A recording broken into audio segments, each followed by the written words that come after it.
Ukraine has now begun launching weapons from balloons, introducing another unexpected tactic into its expanding strike arsenal. Ukraine has been breaking through Russian air defenses in simultaneous locations every day and night since the start of the year.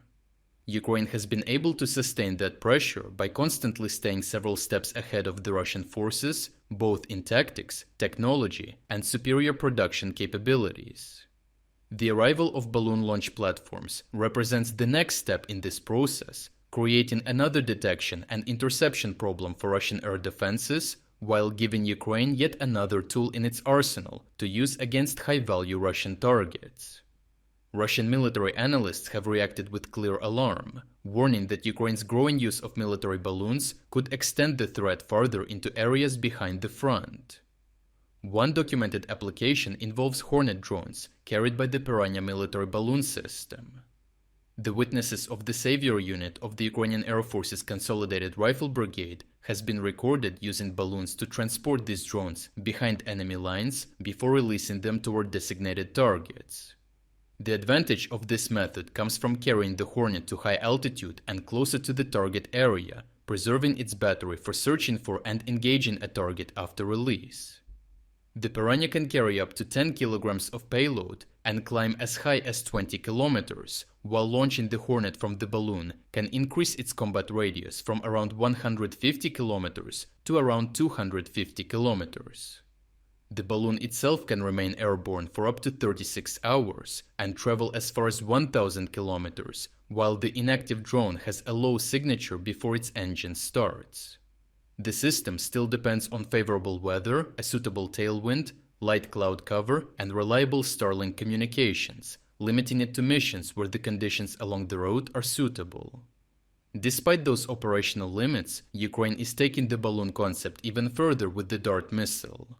This weapon is specifically designed for release from stratospheric balloons at altitudes between 12 and 18 kilometers. The missile is 1.8 meters long, weighs 13 kilograms, and carries a warhead ranging from 3.5 to 10 kilograms, giving it the potential to strike more substantial targets than the smaller drones carried by the Pirania system. After release, the Dart missile descends from the stratosphere before igniting its solid fuel motor at approximately 6 kilometers, using the motor only for the final stage of its approach. According to its developers, navigation is disabled at that stage, allowing the missile to continue its final approach with reduced exposure to Russian electronic warfare. Russian analysts have already noted that Ukraine is testing missile launches from high-altitude platforms, showing that balloons are evolving from drone carriers into platforms capable of launching heavier strike weapons. Even as Ukraine expands the concept, balloon-based strikes are unlikely to replace Ukraine's existing drones and missiles, making them a specialized option for missions where high-altitude release, low visibility, and indirect approach routes provide a clear advantage. Their value comes from adding another threat that Russian air defenses must keep track of and classify alongside conventional drones and missiles. A detected balloon could be a decoy, a carrier for a Hornet drone, or a platform for a missile launch, forcing Russian operators to spend attention and interception resources before they know what the object is carrying. Russia previously used balloons fitted with corner reflectors to confuse and overload Ukrainian air defense systems in the beginning of the war, while Ukraine is now expanding the same basic concept into an active strike method. Taken together, these systems give Ukraine another unexpected weapon in its arsenal, allowing it to introduce new strike routes before Russian defenses are prepared to respond. Overall, Ukraine's balloon launch systems could force Russia to defend a much wider area behind the front.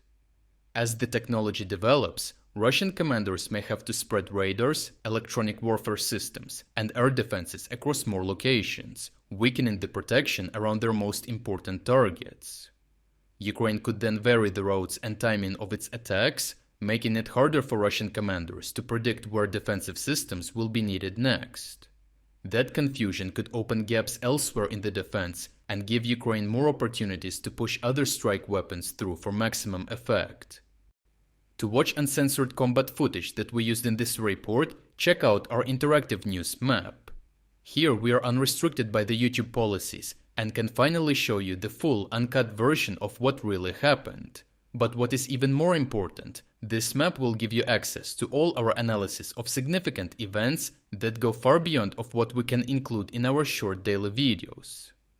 Finally, we are officially releasing the second generation of our interactive map. What you are seeing on your screen right now is a significantly enhanced and far more powerful version of the map that has even more advanced features and news analytics tools. To celebrate the launch of the new map, we are also launching a 50% sale on all subscription plans. Starting from just $4.99, you will not only gain premium access to the map, but you will also unlock all our exclusive strategic updates, frontline overviews, and strategic geopolitics videos. So check out the link in the description to become an exclusive member of our community. I truly appreciate everyone who stepped up to join us. Your support means the world to us.